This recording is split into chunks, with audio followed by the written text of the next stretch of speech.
The research station on KL-9 went silent on a Tuesday morning. No one noticed at first. The small moon orbited a dead planet in a forgotten corner of Federation space, and the 6 scientists stationed there sent reports only once every 2 weeks. By the time the Federation's monitoring system flagged the missing communication, 3 days had already passed. Dr. Teo received the alert at his desk on Starbase Alpha 7. He was a tall man with gray starting to show at his temples, and he had spent 30 years studying alien life forms. When he saw the notification about KL-9, something cold moved through his chest. He had worked with the team there. Good people. Careful people. He pulled up the last known data from the station. Everything seemed normal until exactly 0647 station time. Then the cameras went dark. The power systems failed. The communication array simply stopped working. Within the next 3 minutes, all sensors went offline. After that, there was nothing but silence. Teo made a decision that would change everything. He submitted a Level 3 alert to the Galactic Federation's Central Council. This was not a small thing. It meant sending a military response team to investigate a possible hostile situation. It meant treating the research station as a crime scene or a disaster zone. It meant accepting that something had gone very wrong on KL-9. The council voted within hours. Commander G1 was selected to lead the response team. She was a soldier's soldier, sharp and experienced, with scars on her face that told stories of battles fought in the far reaches of space. She had dealt with alien threats before, and she had survived them all. When she received her orders, she gathered her team with quick efficiency. Dr. Nari was brought in as the science officer. She specialized in biological weapons and exotic materials. She was younger than Teo, maybe 40, with quick hands and quicker mind. She loaded sophisticated scanning equipment onto the mission ship, checking each device twice. Something told her this job would need more than regular tools. Pilot Kyung-soo brought the ship into orbit around KL-9 3 days later. The moon was gray and dead, covered in fine dust and ancient rocks. Nothing grew here. Nothing had ever grown here. This was chosen deliberately for the research station. Safety, isolation. Now that isolation looked like a trap. The landing was smooth, but the moment the team stepped outside, they knew something was wrong. The air inside their protective suits felt cold and heavy. The ground beneath their boots looked disturbed. Scratches and deep gouges marked the dust, as if something massive had dragged itself across the surface. The research station loomed ahead. Its white and silver walls looked small against the black sky of the airless moon. As they approached, they saw the damage. Part of the outer wall had been torn open. The metal was not cut cleanly. It was ripped, twisted, destroyed in a way that suggested incredible strength. Inside, they found the bodies. Dr. Nari examined the first one with clinical precision. 3 days dead, she said through her suitcom. Temperature preserved the remains well in this environment. But preservation was not the main question. The question was what had done this. The scientists had been killed with force that seemed impossible. Bones were broken, armor was torn. Blood, long since frozen, covered the walls. Commander Ji-won moved through the station with her weapon ready, though she knew that ready or not, if something had killed 6 trained researchers, a gun might mean nothing. She found the emergency logs in the main control room. The files were corrupted, but Kyung-soo managed to recover fragments. The first entry was normal. Day 43 of research. Sample collection continues. No anomalies detected. The next entry, from 8 hours later, was different. Something is wrong. We found traces of a life form. Old DNA. Very old. We have never seen anything like this before. Requesting additional security measures. And then, just 1 hour later, the final entry before everything went dark. It is here. It is outside. Oh God, it is so big. It is trying to get inside. We cannot stop it. We cannot. The file ended. Commander Jiwon understood military situations, and this was escalating beyond military response. She contacted Starbase Alpha 7 immediately. "We have a code red situation," she reported. "Multiple casualties, evidence of an unidentified organism of unknown classification. Recommend immediate lockdown of the sector." The response came from Federation High Command itself. The Council had decided. The entire moon of Kyle 9 was now a Level 9 containment zone. Nothing would go in. Nothing would come out. Dr. Teo was brought onto a secure channel. "What are we dealing with?" the commander asked him. Teo looked at the data streaming in from Kale 9. The biological samples Dr. Nari was collecting showed something that made no sense. The organism's cells regenerated almost instantly when damaged. Its genetic code was complex beyond anything in Federation records. It was not from any known species. It was not even from anything close to known species. "I do not know," Teo said, and those words frightened people more than any answer could have. "Nothing I have studied comes close to this." Deep beneath the surface of Kyle 9, in chambers the research team had discovered, but barely began to explore, something moved. It was large. It was old. It was patient. For thousands of years, it had waited in the darkness, protecting what lay beneath, fulfilling its purpose, even though the ones who created it had been dust for ages.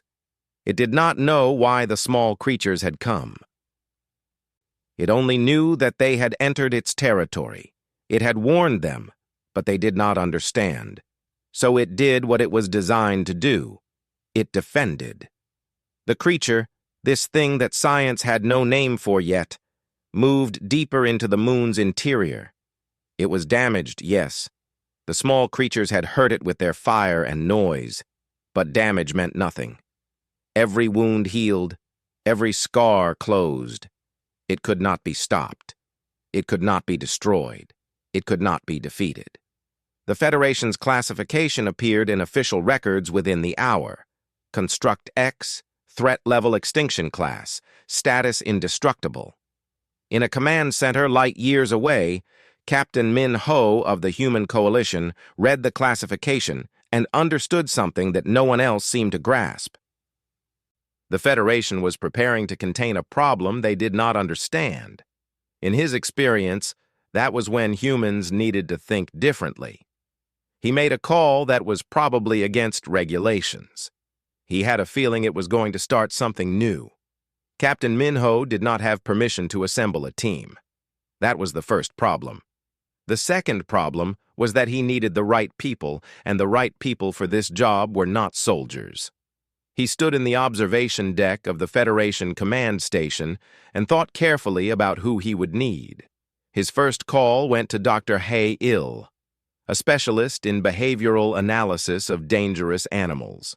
Hae-il had spent his career studying predators and prey, understanding how creatures with no common language could still communicate through action and instinct. He lived on a small research colony near the edge of Federation space, far from the politics and the military hierarchy.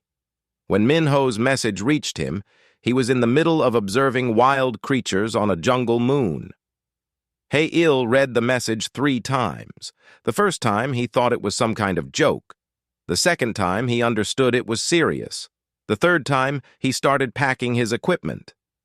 "I'm going with you," he told Minho over the comlink, before the captain even explained what exactly he wanted. "You understand the risk?" Minho asked. "I understand that you are not calling me for a meeting," Hae-il said simply. "So yes, I understand the risk. I am ready." The second person Minho recruited was Gina, a linguist and cultural specialist who had built her career on an unusual premise. Non-humanoid creatures could communicate. Not with words necessarily, but with patterns and sounds and behaviors that carried meaning. She had worked in conflicts where human soldiers and alien allies needed to understand each other through something deeper than translation software. Gina arrived at the military staging point with 3 large cases of equipment and a skeptical expression. "You want me to talk to something that killed 6 scientists with its bare hands," she said to Minho when they first met. It was not a question. "I want you to help me understand it," Minho replied. "That is not the same thing." Gina studied him for a moment, then nodded. "Okay," she said. "That makes more sense." The 3 of them descended to Kyle 9 in a small shuttle against the explicit orders of Federation Command. The charge against them, if they survived, would be insubordination. That seemed like a small price for a chance at understanding something that had been classified as impossible. The landing site was nowhere near the research station. Minho chose a location on the opposite side of the moon, a valley where old rocks created natural shelter. They set up camp in silence, each person understanding that any loud noise, any sudden activity, might draw attention from the creature. Hay-Il moved first. He spent the first 2 days just watching, observing from a distance with specialized cameras and thermal imaging equipment. He documented every movement, every pattern, every action the creature made. The creature came to the surface in the afternoons, when the sun's rays could penetrate the thin ice and dust. It seemed to gather minerals from certain areas, dragging them back down into deep underground channels. "It is collecting something," Hay-Il explained to the others on the second night. "Look at the pattern, always the same areas, always moving the materials to the same location. This is not random. This is maintenance. This is care." "Care for what?" Gina asked. "That is what we need to discover," Hay-Il said. On the 3rd day, they took a massive risk. Hay-Il and Minho approached the creature's territory directly, moving slowly and deliberately, trying to follow every behavioral pattern Hay-Il had documented. They wore neutral colors. They made no sudden movements. They kept their hands visible and empty. The creature emerged from underground as if it had been waiting for them. It was enormous, at least 40 meters tall, its body a shifting mass of crystalline structures and what looked like organic material that seemed to change and reform as they watched. It had multiple limbs, or perhaps sections that could become limbs when needed. Its surface reflected the weak sunlight of Kale 9 like broken mirrors. It was terrifying and beautiful and utterly alien. For a moment, no one moved. The creature stared at them, or seemed to. It had no eyes that Minho could identify, but it was aware of them. He could feel that awareness like a weight pressing against his chest. Hay-Il began to hum, not singing exactly, but a low sound that matched frequencies he had documented in the creature's own sounds. It was a risk. It could trigger an attack. Instead, the creature lowered slightly, its massive form shifting down in what Hay-Il suddenly recognized as a defensive crouch. "It is scared," Hay-Il whispered. "It is scared of us." The understanding changed everything. This was not a mindless killer. This was not a monster that killed for pleasure. This was a being that had been frightened by intrusion into its space and had defended itself the only way it knew how. Gina came forward with her recording equipment, capturing the creature's vocalizations on multiple spectrums. She ran the data through translation software, comparing it to patterns from known alien languages. Nothing matched, but patterns began to emerge. Repetitions, structures, the building blocks of communication. Over the next 4 days, they worked carefully, patiently. Hay-Il continued his behavioral documentation. Gina built templates of the creature's communication patterns. Minho learned to move and gesture in ways that seemed to create understanding between himself and the massive being. On the 4th night, Hay-Il made a discovery that broke open their understanding completely. He had been documenting the areas where the creature collected minerals. He followed the materials deeper underground, and he found something that should not exist on Kyle 9. Ancient architecture, massive structures built from materials no current civilization recognized, technology that was so advanced it looked almost like nature, and beneath it all, seals and barriers that had held for thousands of years. "This is a vault," Hai-Il said breathlessly to Minho and Gina. "This is an archive. The creature is not random. It is not mindless. It is guarding something." Gina understood the implications first.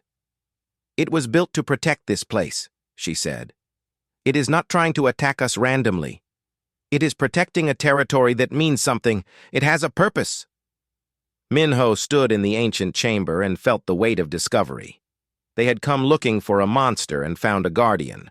They had come expecting to fight, and instead had found understanding. "We need to explain to it," Minho said carefully, "that we are not here to steal from it or destroy what it protects. We are here to help." "How do we explain that to something so different from us?" Gina asked. "The same way any beings understand each other," Minho said, "by showing respect, by showing we mean no harm. By showing we understand what it is trying to do and that we value it." Back on Starbase Alpha 7, Federation Command continued to prepare for containment protocols that would never work. But on KL-9, 3 humans and 1 ancient creature were beginning the most important conversation that would happen in this galaxy for 1,000 years. The ritual began on a clear morning on KL-9, when the distant sun cast long shadows across the gray dust. Minho, Hai-Il, and Gina had prepared for this moment for 5 days, gathering everything they had learned about the creature. They knew its rhythms, they knew its patterns, they knew its fears and its protections. Now they had to show it that humans could be trusted. Hai-Il had created a sequence of movements based on every observation he had made. The movements showed submission and respect. They showed that humans acknowledged the creature as dominant in this territory. They showed that humans came with purpose, but without threat. It looked almost like a dance, but every gesture had meaning. Gina had synthesized sounds. Using the creature's own vocalizations filtered through translation software and combined with natural frequencies from KL-9's environment, she had created acoustic patterns that the creature might recognize as communication. Not speech exactly, but something between music and language that bridged the gap between their different forms of being. Minho stood at the center of the plain, surrounded by nothing but rocks and dust. He was exposed. He was vulnerable. That was the entire point. The others watched from a hidden position, ready to call for extraction if the creature responded with violence instead of curiosity. Hai-Il held the camera that documented everything. Gina held the device that would broadcast the prepared sounds. If this failed, if the creature killed Minho, at least the Federation would have data. Minho began to move. The first movement was a slow lowering of his body, a gesture that meant no threat. He kept his hands visible. He moved with deliberate slowness. He was a large human, trained in combat, and yet he was making himself appear small and careful. The message was clear. "I am not a predator here. I am not trying to dominate." He hummed quietly as he moved, matching the frequencies that Hai-Il had documented from the creature's own sounds. The humming was not frightening or strange. It was almost like a greeting. It was almost like the sound of a creature who had seen the world and survived it and wanted to share that survival with another. For long minutes, nothing happened. Minho moved through his sequence, and the moon remained silent. Then, from the ground near the ancient archive, the creature emerged. It was even more impressive in direct daylight, the crystalline parts of its body reflecting the sun in 1,000 different ways.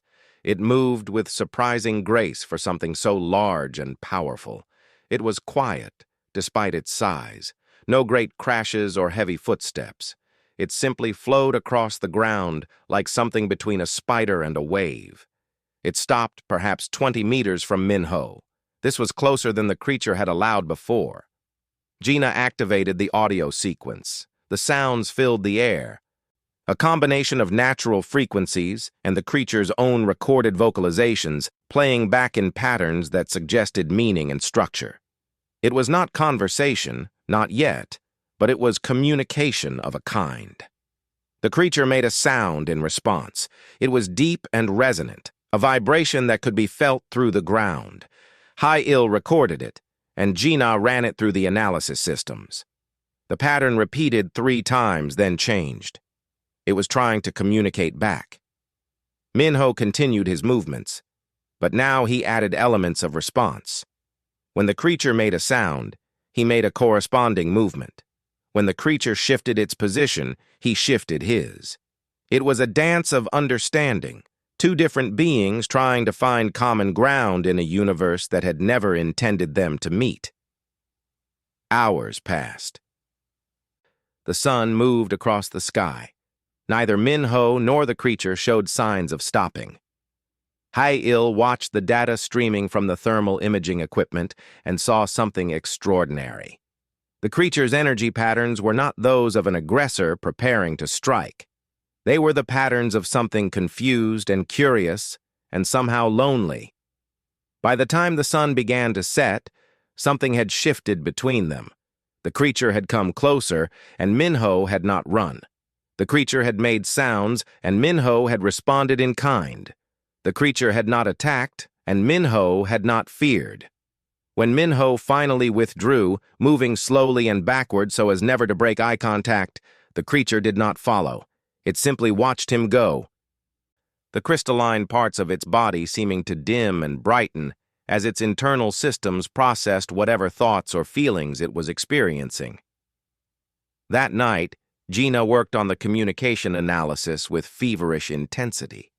"The patterns are not random," she told the others. "There is structure. There is syntax. This being is not just making noise. It is using a language. It is old, possibly ancient, possibly based on concepts we have never encountered before, but it is language." "What is it trying to say?" Minho asked.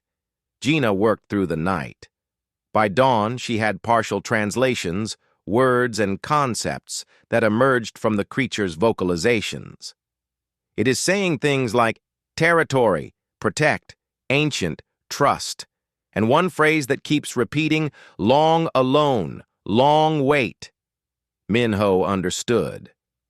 The creature had been isolated for so long, protecting an archive for beings who were long dead, with no one to talk to, no one to understand what it was doing. And now, finally, something had arrived that treated it not as a threat, but as a being worthy of communication. The next day, they tried something more advanced. Gina prepared a series of images and concepts, basic visual communication that might transcend language entirely. She displayed them on equipment that could project light into the dust, creating shapes and patterns. The creature came to watch. It moved closer than before. When Gina projected an image of the ancient archive, the creature made sounds that definitely carried emotional weight. When she projected an image of the human expedition ship, the creature made sounds that came faster, with a rhythm that suggested agitation. Minho understood. "It is afraid we will take from the archive," he said. "It is afraid we are here to steal." He gestured to Gina, who then projected a different image.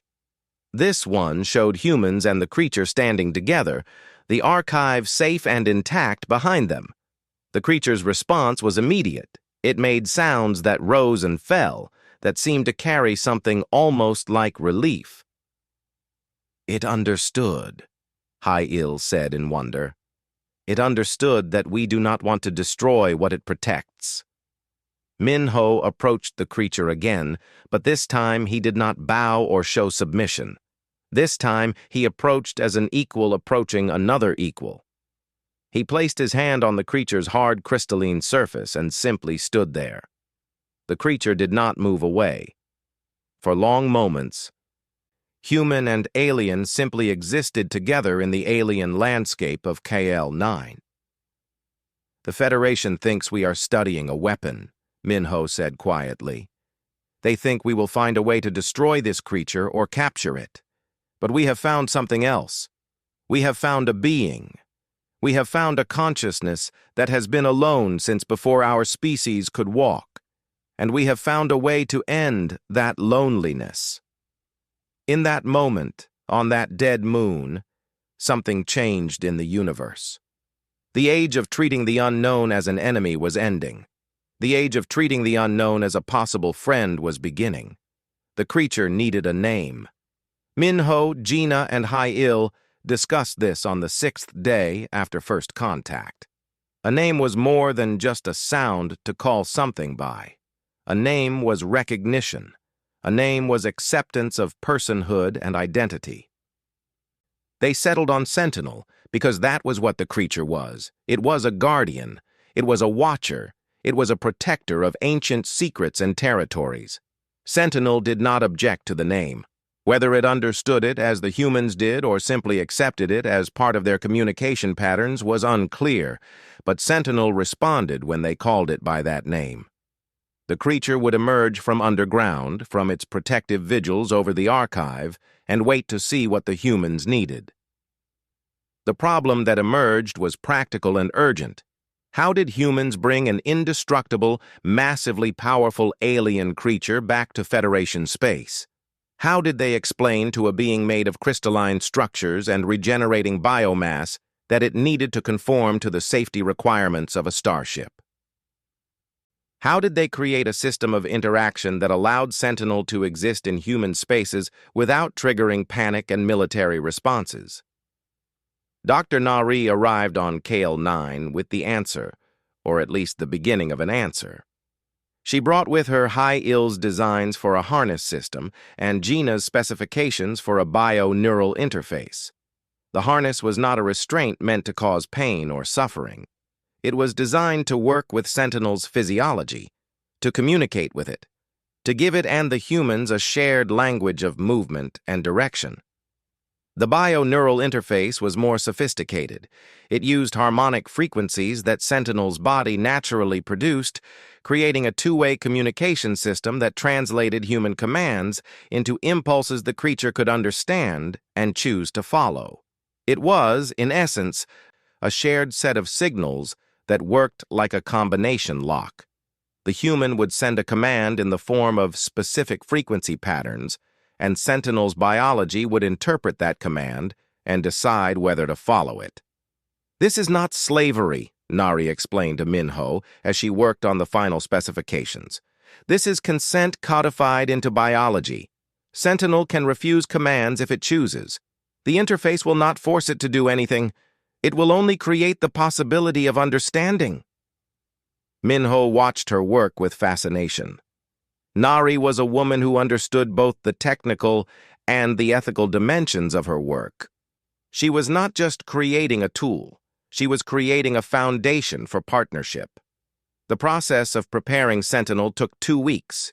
Each day, Hai-Il would work with Sentinel, teaching it to understand the harness, to allow the humans to fit it carefully around its massive form.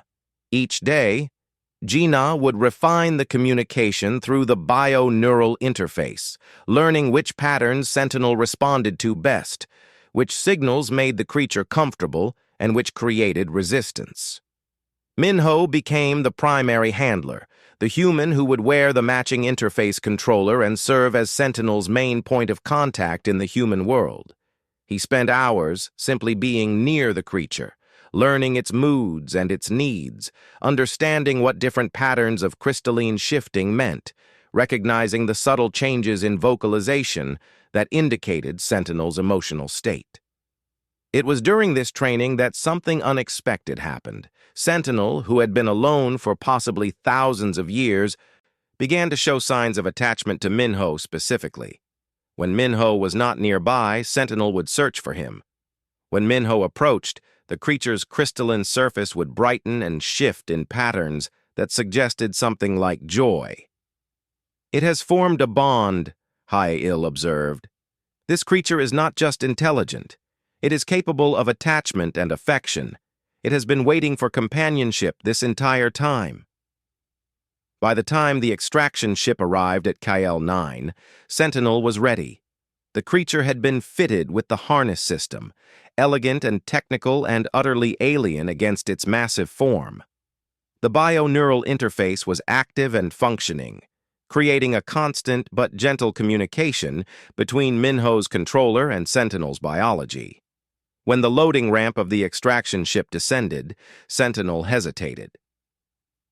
The creature was being asked to leave the archive it had protected for millennia, to trust humans enough to step into a metal vessel and leave its moon behind. For a moment, it seemed the creature might refuse. Then Minho stepped forward and placed his hand on Sentinel's crystalline surface, exactly where it liked to be touched. "Come on," Minho said quietly. "We are going to a place where you can tell your story, where your purpose can matter to the whole galaxy. You have waited long enough." Sentinel moved forward. The journey through space was strange for the creature. Sentinel had never been in confined spaces before, and the ship's interior environment took adjustment.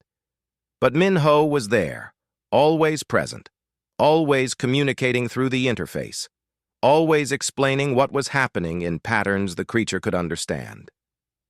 By the time the ship reached the Federation's primary station, something remarkable had become clear. Sentinel was not being brought as a prisoner or a weapon. Sentinel was being brought as a partner. The harness was not a restraint. It was a symbol of agreement between two different kinds of beings. Dr. Nari completed her analysis during the journey. She presented her findings to Minho in private, away from the crew quarters where Sentinel waited. "The regeneration patterns are extraordinary," Nari said. "This creature does not just heal wounds, it learns from them. Every time it is hurt, its biology becomes slightly more resistant to that specific type of damage. It is a being in constant evolution, constantly adapting. But here is the most important thing. It is not aggressive in that evolution. It does not seek out threats to evolve against. It only adapts when necessary." "What does that mean?" Minho asked. "It means Sentinel is fundamentally not a weapon," Nari said. "Weapons exist to be used. This creature exists to protect. There is a difference. A weapon is violent by nature. Sentinel is defensive by nature. We have not tamed something dangerous. We have freed something that wanted to be understood." Later that day, Kyung-Soo piloted the ship toward the Federation's main command station. Sentinel stood on the observation deck, looking out at the stars with Minho beside it. The harness connected them, not in domination, but in partnership. The leash, as the Federation would come to call it, was more than just physical.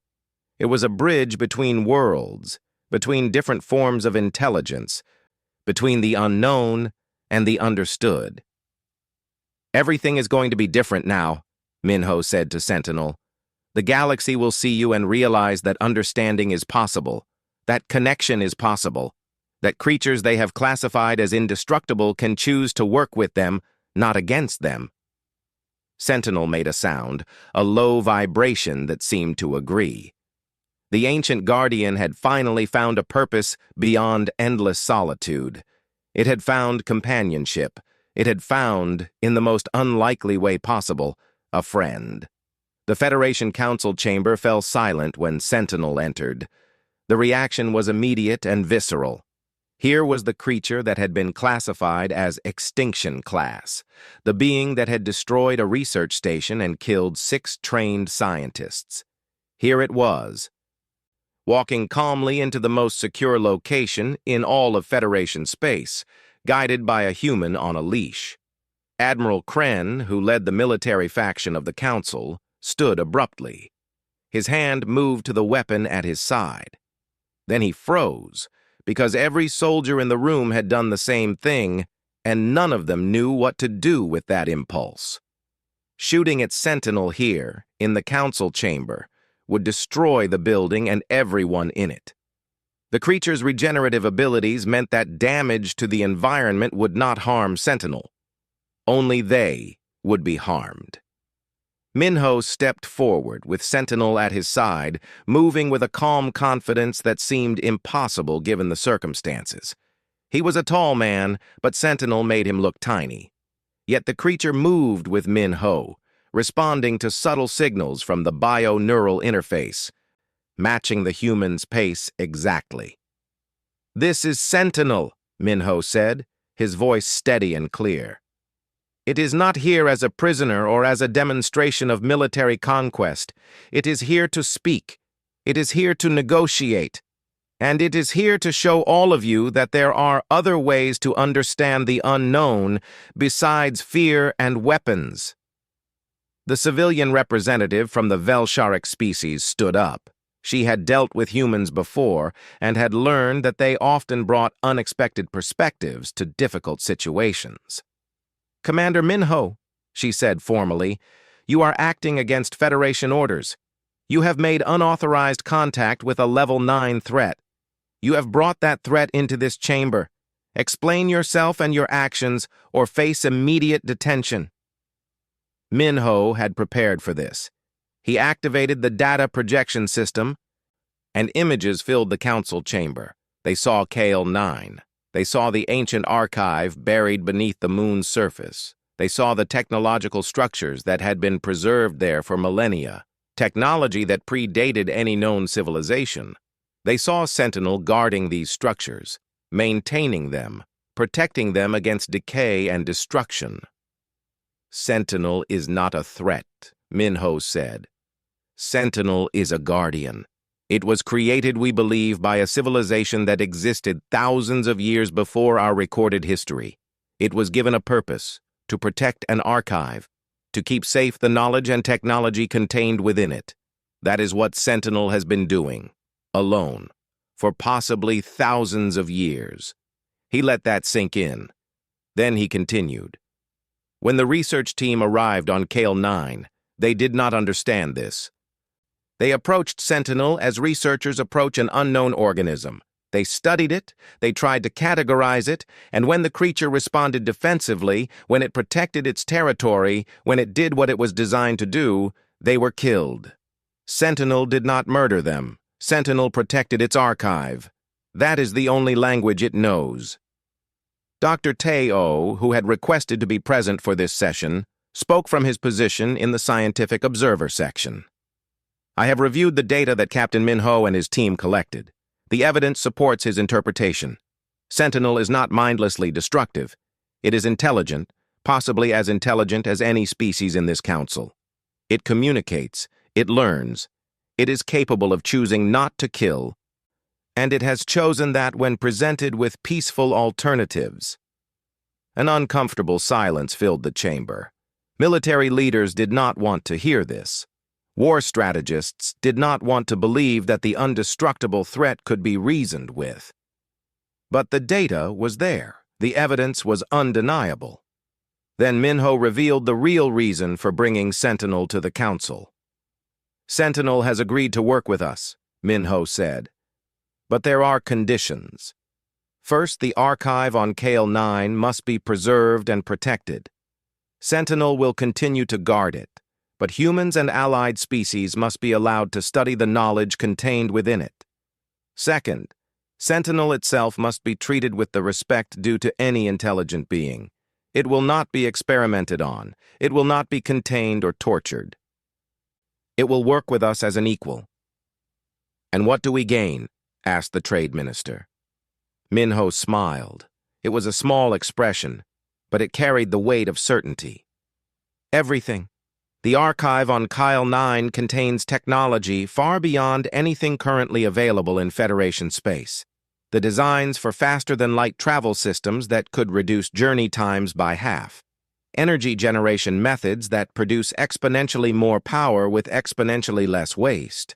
Medical treatments that could extend the lifespan of any species by centuries. Scientific principles that could revolutionize our understanding of physics itself." The room exploded with simultaneous reactions.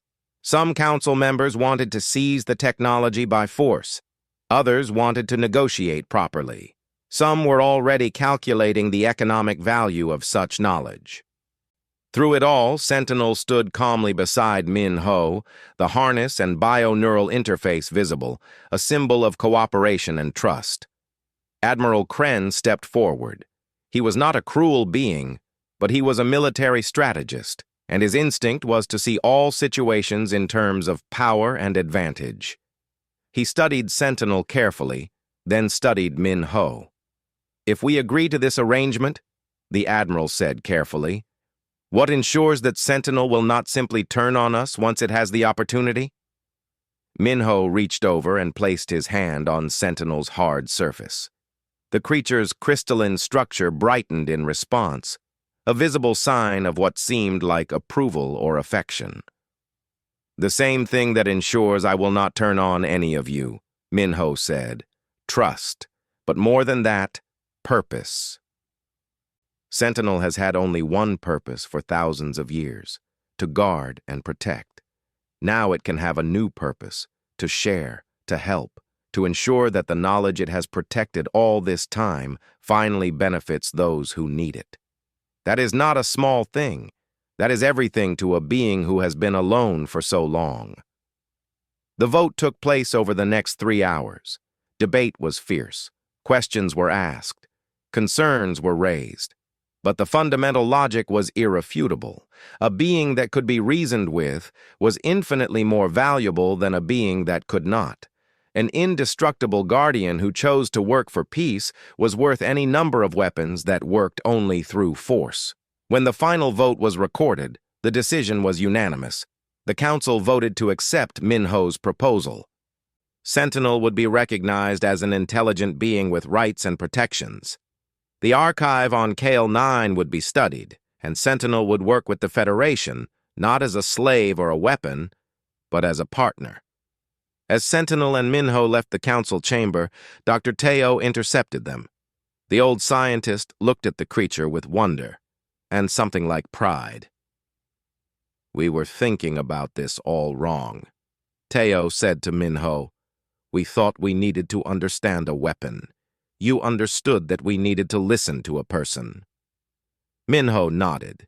Behind them, Sentinel made a sound, a low frequency that seemed to carry agreement and hope for what might come next. The galaxy had made its first real choice to understand the unknown instead of destroy it. Everything was about to change.